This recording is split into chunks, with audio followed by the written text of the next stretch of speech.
Hello everybody and welcome back. And for now on we covered two types of the attacks, which is the stored XSS attack and the reflected XSS attack.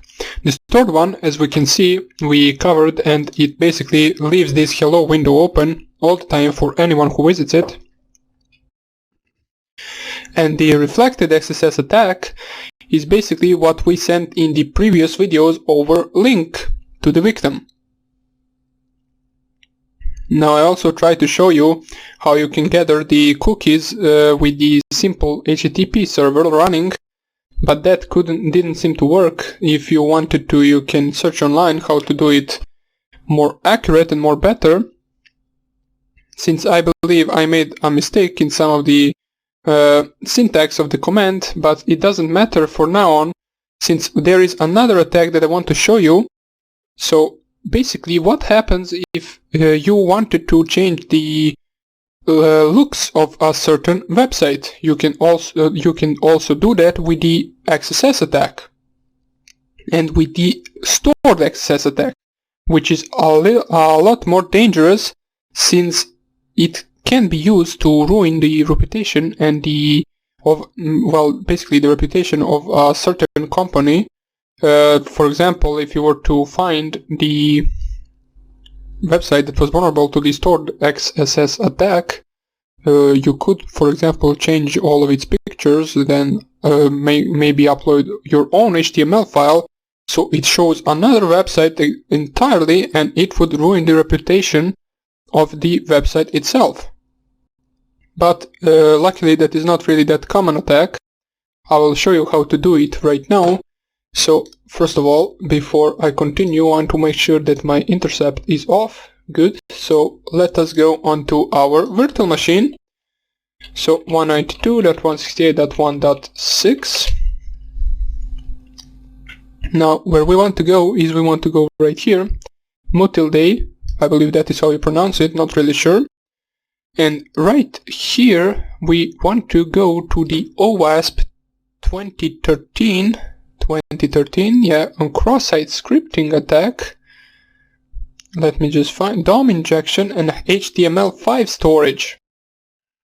Now you can see that this leads us to a certain web page, which basically I believe is used to store something. So let us just type here tool under the one and add a new, and we can see added key tool to session storage, and we can see it added our word as an item 1 to the storage. And you can also change the storage type right here, so we can add right here we can add item 2 as a local storage type, and as well it will add it right here. So these are the two tools that we added right here. But now let's try to exploit this with the cross-site scripting DOM injection. So what we want to do, I will first of all type the code in LeafPad so you can see it better, then I will copy and paste it in the website to see if it works. What we want to do is, for example, we want to change the look or the HTML file itself in order to show something else instead of that page.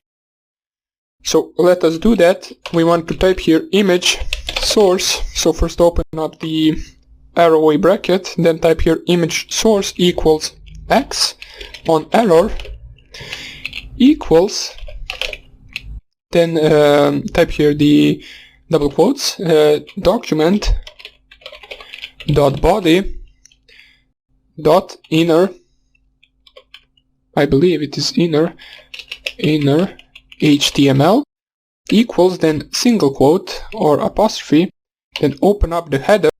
Let's say in the header, let's say it says you have been hacked, for example. Now you can put anything you want here. You can even put something else if you want to, especially if you know the JavaScript and the HTML.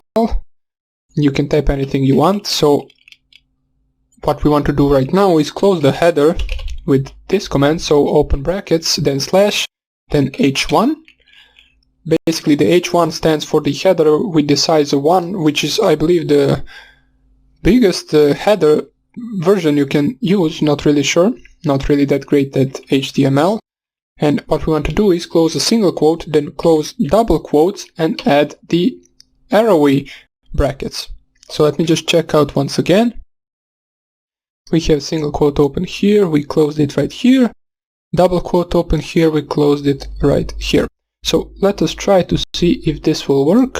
I believe it should, unless I have some kind of an error in the syntax. So here, let us, instead of tool, type our code. And here, let's just say 3 and add new. And as you can see, it changed the entire page in the "you have been hacked" format, or our header that we've written 2 seconds ago. Now, let me just check. For someone visiting, I don't think that it will stay there. I did this yesterday, I should remember, but I really don't, so let us just visit it once again. OWASP right here, then the cross-site scripting, DOM injection, HTML storage, and no, it does not. But it doesn't matter. We know now that this is vulnerable to the XML, or pardon me, to the XSS injection, or not injection, XSS scripting attack. As we can see, we managed to change the inner HTML page with this right here, and it changed the entire page for us.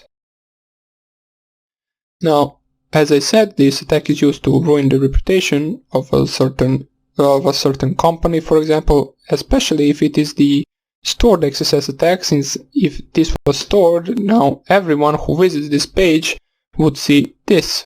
Or for example, if you were to change some of the pictures on the web page, they would see a different pictures, or basically anything that you put in the HTML code with your XSS injection.